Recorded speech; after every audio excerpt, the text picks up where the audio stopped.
Hi, welcome to my channel. I'm Steve Down. This is my guitar. If you're just joining us, this is the 4th episode in a series looking at Blues for Willarene by Grant Green, taken from the album Grant's First Stand. In the last few lessons, the very first one we looked at the head and some of the concepts behind the whole piece, and then we also looked at the first 2 choruses of the solo. Second episode, we looked at another 2 choruses, and in the last episode, we looked at another 2 choruses again. So guess what? We're going to be doing the same thing in this one, another 2 choruses. And then we got one more lesson on the solo, and then we're going to be looking at some comping ideas and how to go about comping. So if you want to get a full overarching view of the piece and learn the whole thing, then head back to episode 1 and watch from there. But if you want to look at some ideas for superimposing 2-5-1s over some of the chords in a blues, then stay right here, and that's what we're going to be doing today. Before I go any further and start teaching you, I just want to say a big thanks to my patrons. Patreon is a place to go to support me in what I'm doing, which here is to basically give you solos and concepts that you can actually use in your own playing. So we take a solo, we break it down, and I give you some useful exercises based on the concepts that are within the solo, so you can go away and get creative with them yourself. I'd like to say a big thanks to all of my patrons, but special thanks to the new ones that signed up this week. So Yingfang, Clay, Emmanuel, Daniel, and John, as well as Vinicius and Franco, which I don't think I mentioned last week, but if I did, then you've just got double thanks. So if you want to support me on Patreon, go to this link here and you will get the backing track, the transcription and all the exercises that you see on here, as well as everything from the previous series as well. And you'll also get access to a monthly Zoom call as well, where we just generally hang out, talk guitar, and I give you a free hour lesson on something based on the current series. If you want to support me in a one-off way, there's a Buy Me a Coffee link below. For a few dollars, you can support my channel here and what I'm doing. But if you don't want to do any of that, just hitting the like and the subscribe button and the bell if you want to get more updates. And drop me a comment. I always like it when people say hi. So let's crack on. Let's have a look at the first of the 2 choruses we're going to be looking at today.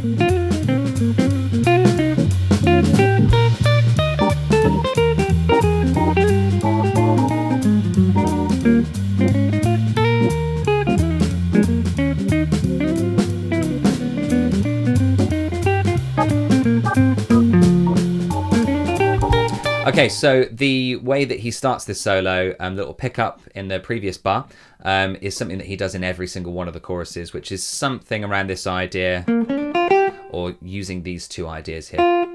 Okay, so here it's... Okay, so that's essentially what he's doing. And then... There, all he's doing is outlining the chord of B flat 7. So he's playing the tonic, and then going up and back from the 3rd to the 4th. So he's basically just making sure that you're hearing that major 3rd to outline the chord that's going on underneath. And then the next bit, so after he's done a little bit of enclosure, he starts this whole idea of superimposing a 2-5-1 over the top of a static chord. So we've got a static chord here of B flat 7 for 2 bars. And what he's imagining is a 2-5-1 leading towards E flat, okay? And he's imagining that E flat is the 1. So if you look in bar 90, you'll see that we've got an E flat 7 there. And he's just imagining that as a 1 chord. Don't worry that it's not a major chord or a minor chord and that it's a dominant 7th. In his mind, it's the 1. And so basically what he's doing is he's working backwards and imagining that there is an F minor 7, a B flat 7, heading towards that E flat, okay? And yes, it would normally be an E flat major 7 possibly, or an E minor, but in this case, it's just the E flat 7. And this is a common device used in all sorts of places in jazz, where basically if you've got a static chord for a long time, 2 or more bars, then you can superimpose other chords that aren't there in your solo. And so he's superimposing that F minor idea. He's anticipating it a little bit in bar 87, but it's still there. So that's all F minor stuff. They're all taken from the F natural minor scale. And yeah, we've got that there, but that's just a bit of chromatic enclosure. So going under chromatically and then above diatonically and then hitting that note there, F. So, okay, and then that in that next bar here, what he's basically highlighting is a B flat 7 sharp 5. So we've got the sharp 5 there, the F sharp. Normally, obviously, it would be an F over a B flat there, but he's putting an F sharp in there. Okay, and that is giving us a nice tense setup to be resolved onto E flat 7. So, okay, so all of this stuff here is just outlining a tense B flat dominant situation. So yeah, we've got an A flat arpeggio here. Remember, if you take an arpeggio a tone down from the chord that you're doing, so this is starting to get even more complicated, a tone down from what you're doing, then you get lots of the extensions. So you get the E flat here, which is the 11th, you get the C, which is the 9th, and then you've got the A flat, which is the flat 7. So, and then down to the 5th, and then the sharp 5. Okay, and then a nice little line from the major third going down scalically to B flat to resolve onto E flat 7, so B flat being the 5th of E flat 7. So just to recap, F minor, and then B flat over the top. And in that area where he's doing B flat, he's superimposed that A flat arpeggio, which is a tone down from what he's imagining, which is B flat there. And that gives you the 11th, the 9th, and the flat 7 there. Okay, and then a nice little major third melismatic thing there, going down, heading scalically down to the B flat, which is the 5th of E flat. So he's imagining F minor 7, B flat 7 sharp 5, and then E flat 7. Here is another example of that. Here's another example of that. Preceded before the example is me playing an F minor 7 arpeggio and a B flat 7 sharp 5 arpeggio, so that you can learn that and then use that in the same place within the tune over the backing track. And then I've obviously given you an example of me doing it using the same concept. So have a go yourself. And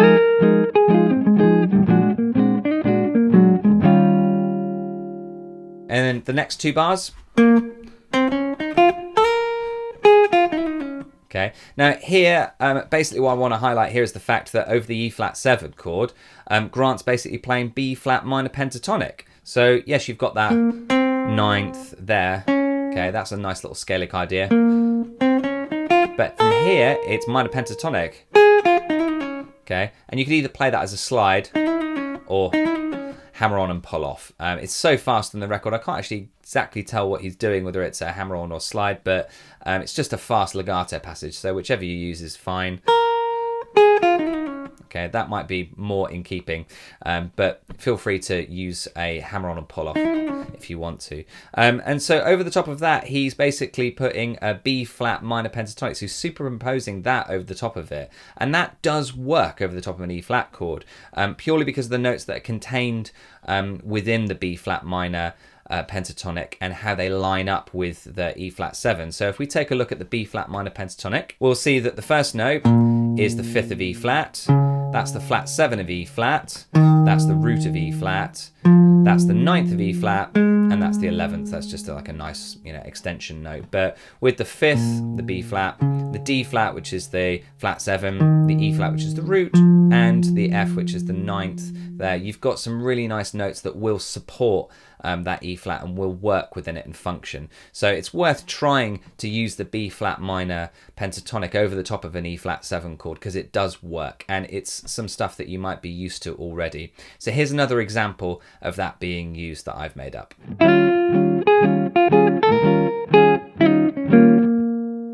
So in the next 2 bars, we've got some more minor pentatonic and then some chromatic lines, which we covered in the last week's lesson. So, okay, now that's a really difficult line, okay, to execute properly. Basically, all he's doing is he's going from the major third to the 5th, and then filling it in chromatically in between. So you've got an E flat and an E. Doesn't matter about what those notes are and their relation to the chord. It's just chromatic. He's, as I talked about last week, he's located his starting note, the major third, and then the ending note, which is the 5th, so the D and the F, and he's basically going up chromatically. Okay, so if you're doing that, make sure that that's what you're doing. You've got a starting note and an ending note that work together, and then fill it in chromatically. And then he does the same thing but backwards. Okay, and then in the next 2 bars after that, over the top of the C minor 7 and the F, we've got Okay, so he's superimposing a G7 over the top of that C minor 7 to give a C minor major 7 sound. Okay, so that's that B there that gives it that that minor major 7 sound against the C minor 7 there. So that's a really nice tense thing you can do to superimpose. And then over the top of the F, it's just some nice F Mixolydian stuff.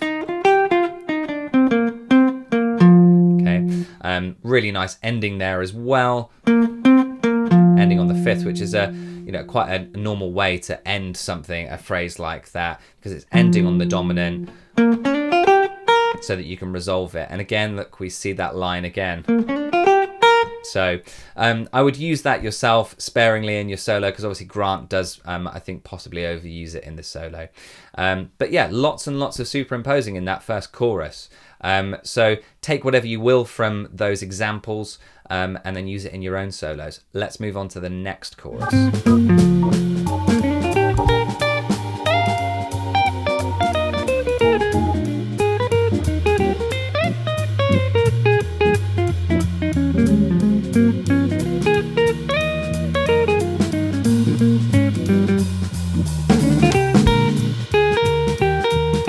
Okay, so here we've got lots and lots of chromaticism and then a nice diminished arpeggio, which I'm going to look at in a second. So the chromaticism starts after this opening line.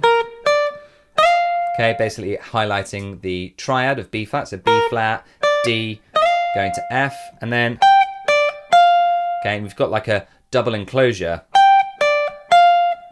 That's the note that he's going for, that E flat. And so he starts on the G, down to the D, up to the F, and then to the E flat. Okay, which is really cool. This is a great thing that he does here. D, G, G, D, F, and then E flat.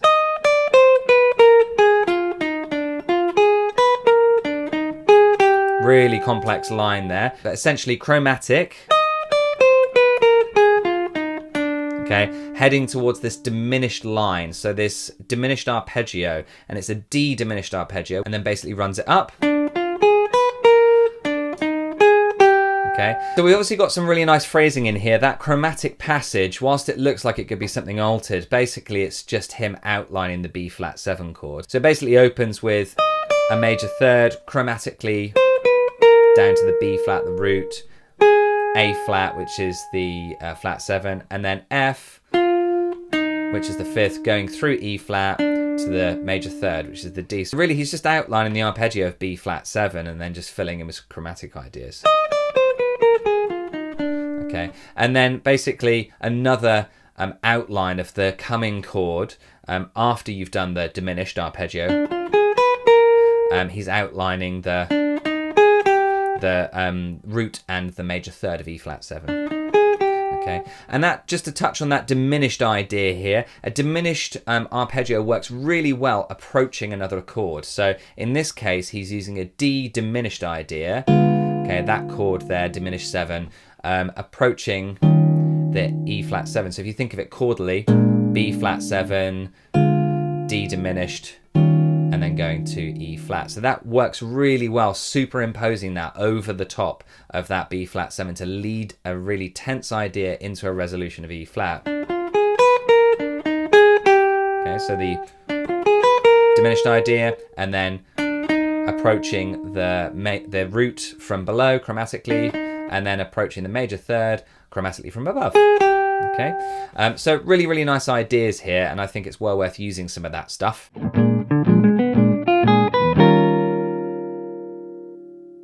And then just to finish off the whole thing in the last 8 bars, there's 2 concepts here. There's syncopation first and foremost, which is basically the concept of playing offbeat.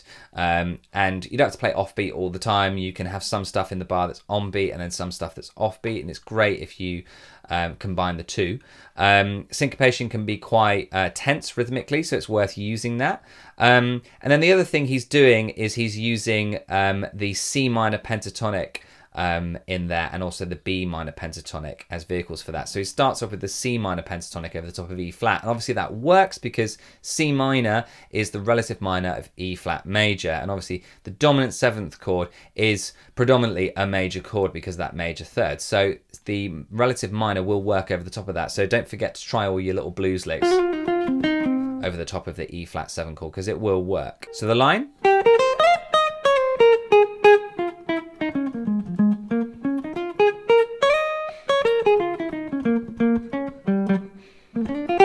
There's that little line again at the end there. So it starts off in C minor pentatonic,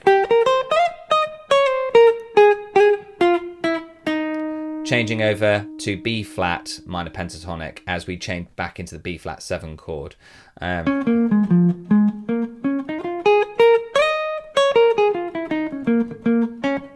And he stays on B flat minor pentatonic and B flat blues, minor blues scale, all the way through to the end there. But it is really, really syncopated.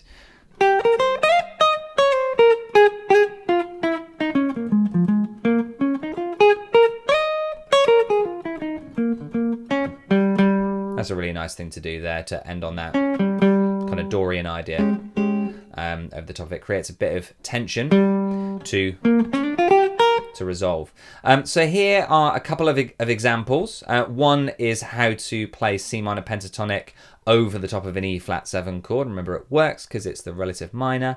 And then there's one which is using syncopation over the top of it. And the idea that I've used here is just over the top of the first 4 bars of a blues, and I'm playing the B flat minor pentatonic scale syncopated, and then ending it with some less syncopated lines using a blues lick.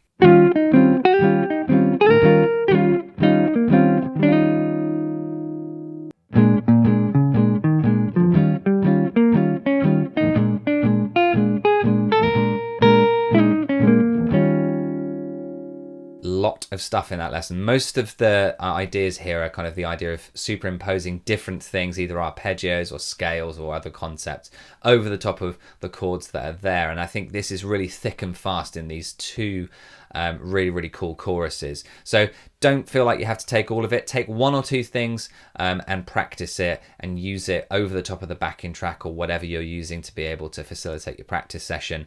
It would be great if it's a blues in B flat, as I think it would be great to translate that stuff, and then you can start moving it into different keys after that. But have fun practicing it. Remember that if you want to get all of the transcription for this and for anything else, and all of the arpeggios, chords, scales, packs, and the backing track, and access to the Q&A, there is a lot, then head over to Patreon. The link is here. And just don't forget to hit that like and subscribe button and the bell if you want to get updates. The next lesson isn't going to be until January now. It'll be the end of the 2nd week in January. But next week, stay tuned, because I'm going to put on an arrangement of A Little Town of Bethlehem, which is Tuck Andrus's arrangement. So I'm going to transcribe that and do a little performance of it on YouTube. The transcription will be available on Patreon next week. So keep your eyes peeled. It will be up on Tuesday latest. So if I don't see you before, have a great Christmas, and I will see you in the new year. Happy practicing. Bye.